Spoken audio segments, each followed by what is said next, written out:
So, guys and girls, what have you?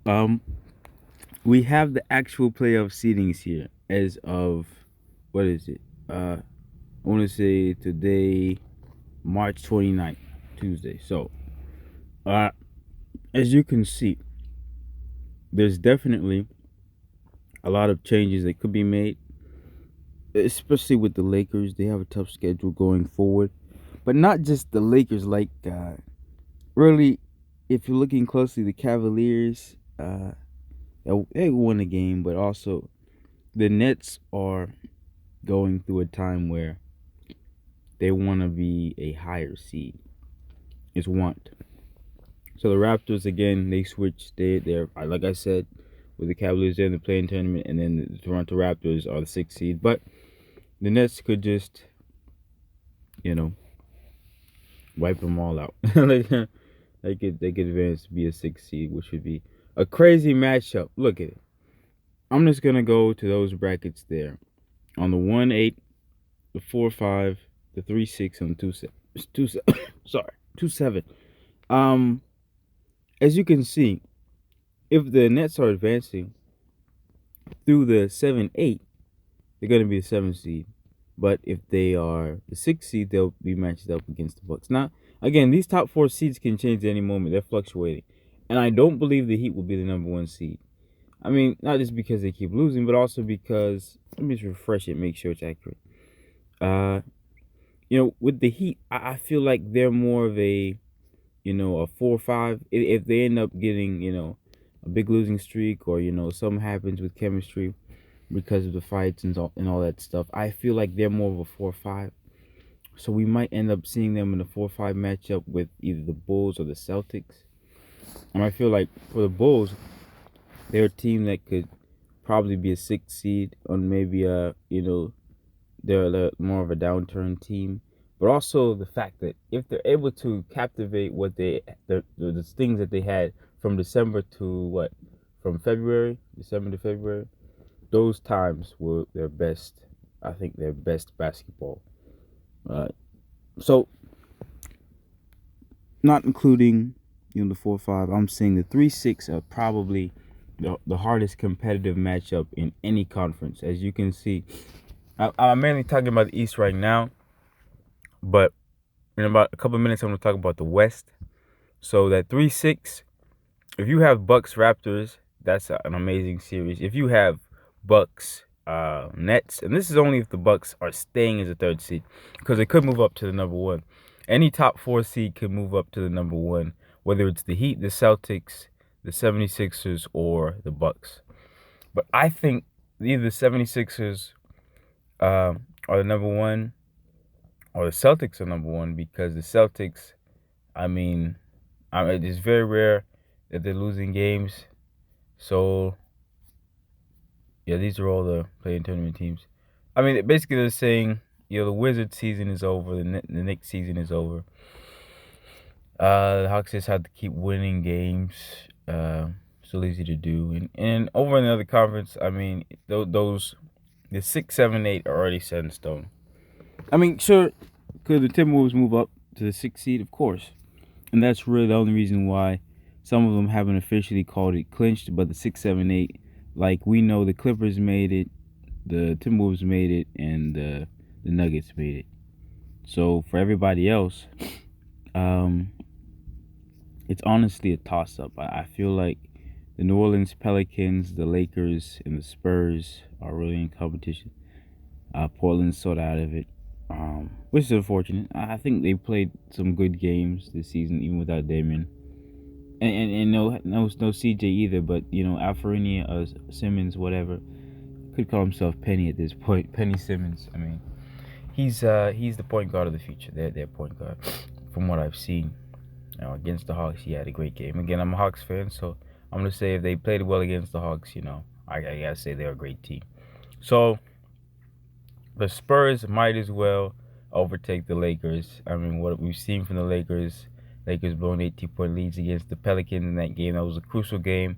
And they won it. I mean, we wouldn't be talking about it. I think the Lakers would have secured that ninth seed. So that loss really took home court advantage away but the Lakers can still win out, unlike the Pelicans, which can still go maybe under 500. I mean, like when with these next 7 games, or like they can go 3-4 more than likely. And as unlikely as it sounds, um, it's almost possible for the Lakers to go 8-0 because they have this talent to go 8-0.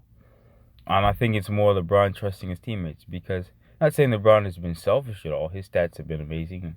He's been passing the ball, rebounding, but if he's trusting, a lot of the younger guys. I love Malik Monk. Malik Monk is one of my favorite players. The Hawks could definitely pouch him one of these days. But for every other guy on that team to understand this is the fact that LeBron, he didn't like the young blood as much as the older talent. I mean, Carmelo had an okay season. I think earlier on he had an okay season. Pun intended if you think about OKC. But Carmelo had a good season earlier on. He kind of in the middle of the season, like February, I don't think he did too much, or maybe January-ish. But March, he's been good, a little bit more consistent. But Westbrook also, 20 points per game, I think a little bit more than that, but also not having his great season. When I say that, it's just mental mistakes. The level of backboard shots, it's historical. I think maybe is it the lighting in the Lakers arena? I don't know, but something has definitely affected his game. He's not used to the bright lights of LA. He's not, and so I feel like LeBron is the only guy who knows how to turn it up. He needs to have player intensity. He knows they might not be able to make it out of the play-in game like itself. Like if they're the 10th seed, they might not win a game. Like they might get eliminated in that first matchup. But then if they do make it, if they do make the 10-9 and then the 7-8, that's gonna be a good little challenge for them. Like they'll be the 8th seed going into the playoffs, and then they'll be matched up against who? Against the Suns. More than likely the Suns. And then for the West, it's just not a strong. Like the Memphis aren't really a number 2 seed. They might be a 6 seed, really, in reality. Just because of wins and all that stuff. But if you're looking at how they compete, Hawks beat them without Trae Young. So I mean, it's not impossible to beat teams without Trae Young, and but I'm saying as good as the Memphis Grizzlies are supposed to be, they can still be beat. It just all depends whether the shots go in or not. I think the Suns are the most established team because they made it to the finals last year, and because we know what Devin Booker is capable of. We know what Chris Paul is capable of when healthy, and they got DeAndre Ayton back. So, the Suns have so many great pieces with Jay Crowder and a lot of other guys who probably had their best seasons. You never heard of these guys like Frank Kaminsky back in the day, or even even point guards you never really knew would be great. And I kind of forgot that guy's name, but these were people that were sort of blacklisted from the NBA, or like weren't considered that talented. But Monty Williams, that coach, has really invested a lot of time in his team, whether it was from that bubble onto the finals the next year, and then it's definitely a culmination for them. So it's a long time coming. So that 1-8 matchup is gonna be probably, if Zion's not coming back. So I really feel like whoever wins the 9-10 loses to the loser of the 7-8. So those two teams, the Timberwolves and the Clippers, are more than likely gonna make the. Okay, okay. If the Lakers are matched up against the Clippers, I think the Lakers end up playing good. Maybe they lose a close game, or maybe, a guy like a LeBron. I'm really saying like or Anthony Davis, if he's healthy, they end up carrying the team to victory against the Clippers, in which they haven't. LeBron's done that this season. Anthony Davis hasn't done it really this season. That's the thing about him. So the Clippers could lose to the Lakers. That's about it. I still think that the Timberwolves would beat the Pelicans if they lose to the Clippers, or the Clippers would beat the Pelicans if they lose to the Timberwolves. That's how that would work. And then you have 1-8 matchups of Timberwolves or Clippers, basically, or Lakers. Pelicans have a shot with Brandon, but he's been experiencing some injuries and Zion's not there. So it's really be CJ McCollum. And CJ McCollum on like a superstar his own team. Now he could be MVP candidate one day. MVP candidate for CJ McCollum. I think CJ in the series against the Suns, I mean he could win a game at home, like a home game or even a road game. We've seen CJ carry the Blazers in the game 7 on the road against the Nuggets like a couple years back. So I know what CJ McCollum is capable of. Is he like Damian Lillard? I can't say that, but not from 3, but from mid range, TJ is like DeMar DeRozan. You know, he's the Damian Lillard of the mid range. So what Damian Lillard could offer from the 3-pointer, CJ can offer from mid range, and CJ can shoot out from the 3. He can make 8 threes if you want him to, even 10 if you really have a big shooting clip and if he's the main guy. But you also have Bi Brandon Ingram as well. So that 1A matchup could be fun. The 4-5, I don't see that changing, to be honest with you. Even though the Warriors could lose out because they've been playing terrible without Steph. Draymond's been not very good. Defensively, I think it's been a lapse for him. So really, the Warriors are going through some offensive ruts. You know, I think I think if Clay was just off the bench, which would have been a bold move, I feel like they could win more games. Jordan Poole's an established starter. Other guys like that, Damian Lee's would be playing better. I mean, I think it ruined the chemistry when Clay came back. Whether you think it or not, whether they put him in the starting lineup ahead of a certain person, like that's what I feel kind of ruined chemistry. But that's just me. Yeah. So I feel like with being a little undersized and all that stuff, the matchup against the Nuggets is probably the most interesting to me, even though it could switch to the Jazz, which would have been a terrible thing with Rudy Gobert.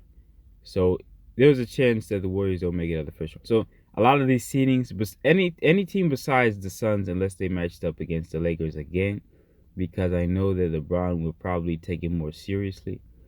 But the rest of the team, I don't know. Maybe Westbrook would actually fight, for the playoffs. But I'm saying it like any team in the Western Conference is more like the Grizzlies have a chance of getting out in the first round if it's the Timberwolves. Like if the Clippers get Paul George back, and then maybe Kawhi just says, in mid-series, I think I'm better. Those two guys playing, the Grizzlies are out in the first round, automatic. And then, and it's just very unfortunate for the Grizzlies, I know, but second seed isn't a bad accomplishment for them in the first round. And then it could be a good competitive, even 7-game series. And I know, it'd be a home game, whatever, for the Grizzlies in Game 7. But if it's the Clippers with Paul and potentially even Kawhi, and even without Kawhi, let's be real, that Game 7 would be the most competitive Game 7 we've seen in a long time. Very emotional too. Warriors Nuggets is more of a, it's more of the same from what we've seen. But I'm saying with Nikola Jokic, he could very well eliminate these guys, and Jamal Murray too. The Warriors, I mean, if Steph and Clay don't get their act together when they're playing together, it could be a wrap. But I really feel like the Warriors would win the matchup regardless. It's how tough it is with Nikola and Jamal. The Warriors can still win out. And if the defense is there, the 4-5 Mavs, Jazz, I like the matchup for Luka. He might get out of the first round, but Donovan really hasn't been out of the first round in a couple years since being OKC. So I feel like with Westbrook, Carmelo, and PG, I believe. And so, yeah. And the Jazz real kryptonite was James Harden and the Rockets, if we look back at. So, Jazz were matched up evenly against them. I can see that. Mavs had a lot of injuries, and a Kristaps trade. So maybe no Hardaway, maybe no Kristaps, maybe Hardaway. I don't know. But that 4-5, I think I would take. I believe it or not, with that home court advantage for the first time, I kind of would take Luka. But Donovan, he's, and when I say that, Luka and the Mavs, but Donovan is on the come up, so he might very, very well upset the Mavs. So only set in stone is that the Suns would more likely, if it's not the Lakers, win their first round matchup. Heat at the 8th seed. I feel like they're probably going to get upset in the first. Everyone knows they're going to lose in the first round. It's not necessarily a secret if they are number one. If the Celtics are number one, I mean they could also, but at the same time the way they're playing is just at another level. The Bulls, I think, yeah, the Bulls could.